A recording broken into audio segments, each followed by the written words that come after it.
Would you hit my son?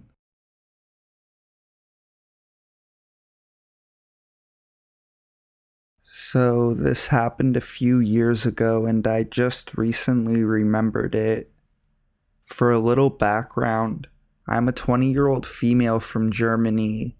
When I was 17, I was in a long distance relationship and was desperate for some extra cash because I spent most of my pocket money on train tickets to go see my boyfriend.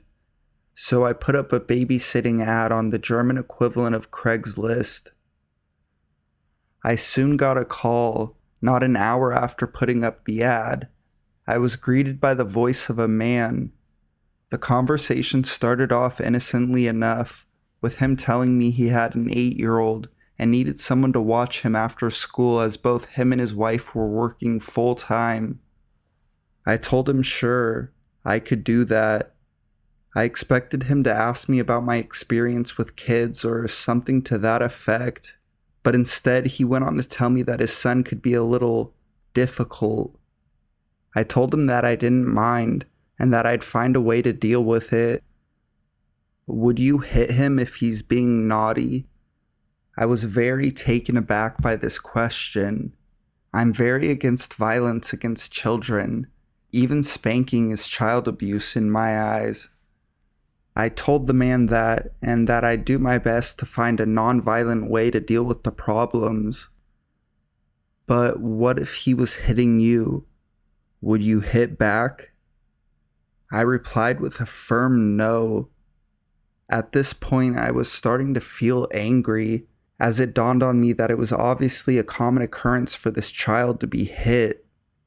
He kept on throwing scenarios at me and asked me if I would discipline his son in that situation, and that his old babysitter apparently frequently spanked him. I eventually told him, as politely as I could, that if a parent chooses to use spanking as a form of punishment, that was their business, but as a babysitter, I had no right to hit a child.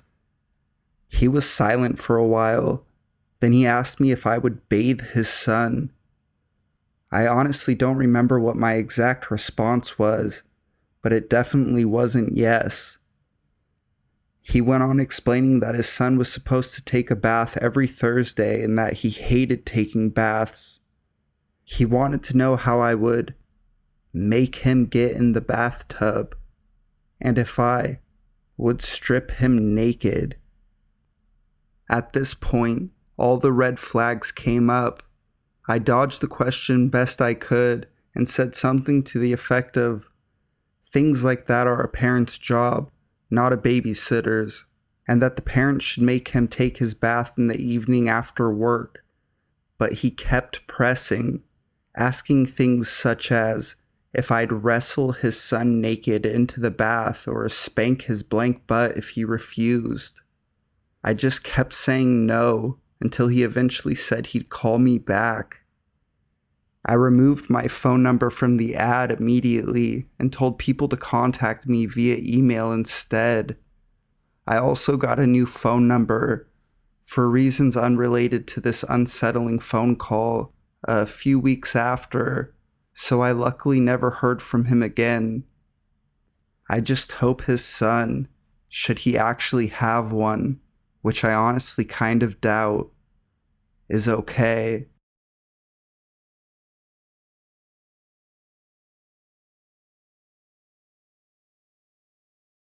My first job.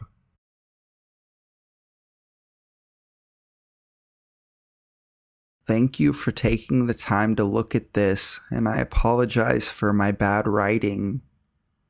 When I was younger, I worked at the church my aunt worked at. I worked there for about 5 years.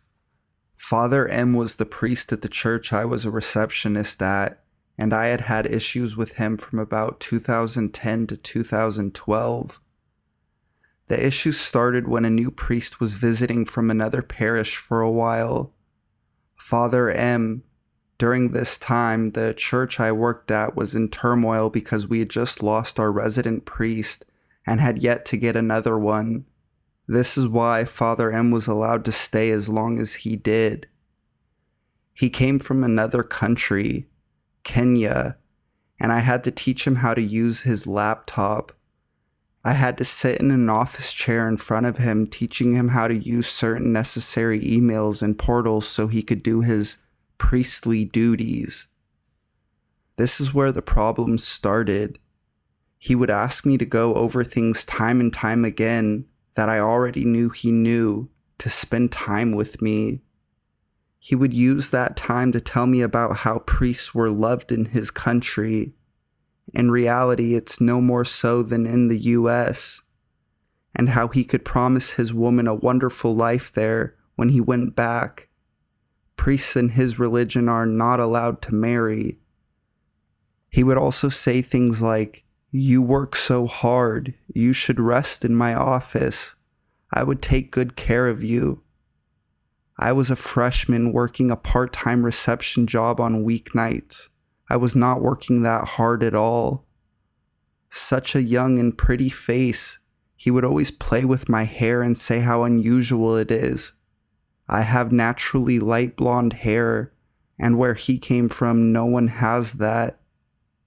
He graduated to touching my arms and shoulders briefly, as if he was trying to be friendly.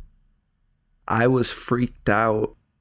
I hated my job because of him. I dealt with this for 2 years. He friended me on Facebook and would get mad when I wouldn't come over to his house. He would get mad when I didn't answer him for a while. He got my personal cell number from my employment records. He would FaceTime me and be mad when I didn't pick up. After all of that, he was told he had to transfer churches because his time was up. He was considered a visiting priest and was not allowed to stay in one church for too long. After he left, I finally blocked him. I blocked him everywhere and finally felt better. I told my mom and my aunt only the basics and was allowed to quit that job. They didn't know everything, and I will never tell them. I thought it was over, but he kept visiting the church during the time between his departure and my 2-week notice. He made another Facebook account to ask me to please come over to his house so we could talk. I blocked that one. I didn't see or hear from him until May of last year, when my college roommate / ex-best friend unblocked him on my phone to see what would happen. He FaceTimed me, and I picked up unknowingly. I saw his smiling face and hung up. His smile sickens me, and I hope I never see it again. Yes, I should have told someone what he did. I hope anyone else who faces similar situations will tell someone and get help. I've taken screenshots of one of the earlier conversations that took place after he got transferred. I blocked out all personal information for obvious reasons. And yes, I know I said I would visit him, but that's the stuff I had to say in order for him not to get mad at me. I will look for more messages to post.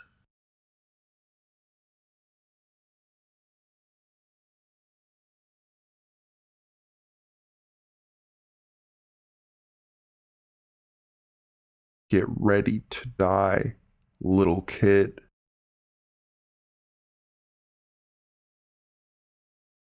This just happened under 2 years ago, in July 2015. Sorry for any typos, I'm on mobile. Bored and with nothing else to do, my friends and I decided to go to one of those pop-up fairs that come around every year for about a week. It was really small, with only a couple of rides that we actually wanted to go on. One of which was the ride where you stand up, are strapped in, and hold on to the metal bars at the side of you. It then spins in a circle, tipping you every which way. I'd never been on one of those rides, so I wanted to take the opportunity to go on it. I paid my money and waited on the ramp for one of my friends, we'll call her Lucy, to pay and come with me. However, as she got to the front of the queue, she suddenly stepped to the side and shouted, "Hey, I've got a weird feeling. I'm going on the waltzers." Confused, I reply in elongated, "Okay," and head up onto the ride, on my own. Sure, I was confused, but I definitely wasn't unfazed. I stand where the ride assistant tells me to and wait.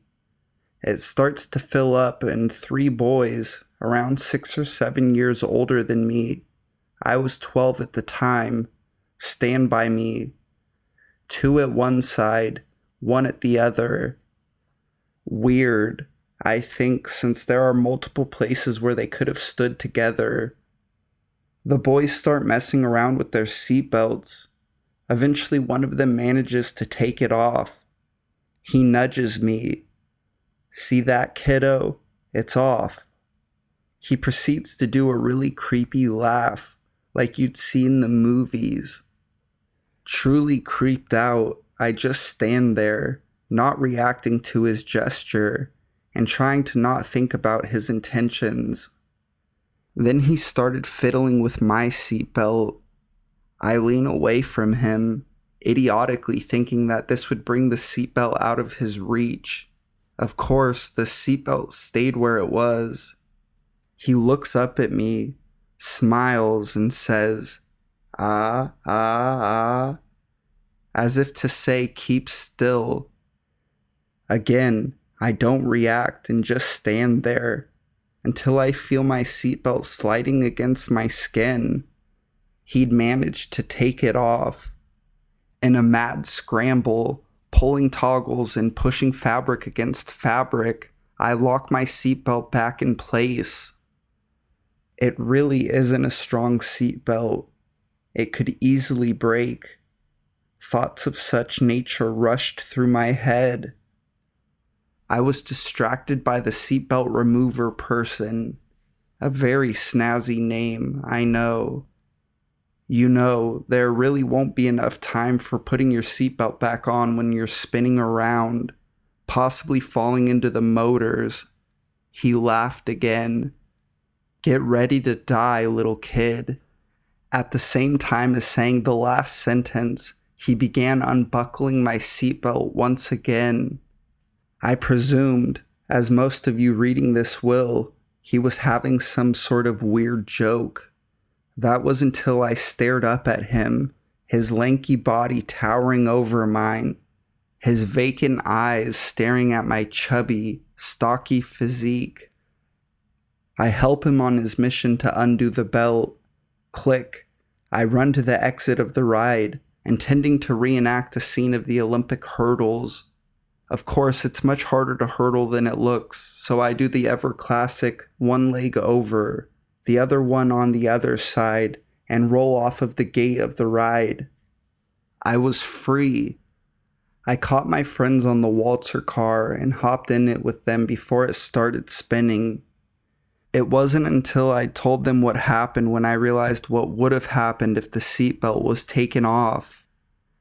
The ride, I'd seen from watching in the queue and from around the fair, wasn't going fast enough to provide the force to keep you at the edge. If I had fallen towards the center of the ride, I would have almost certainly been thrown into the mechanics. The protective fence was only waist high. A traveling fair doesn't often have safety in mind, so I would have been flipped over the fence. I truly believe that he would have unbuckled that seatbelt mid-ride. He honestly seemed insane. So I know it isn't as scary as some of the other ones on here, but seatbelt remover person, let's not meet.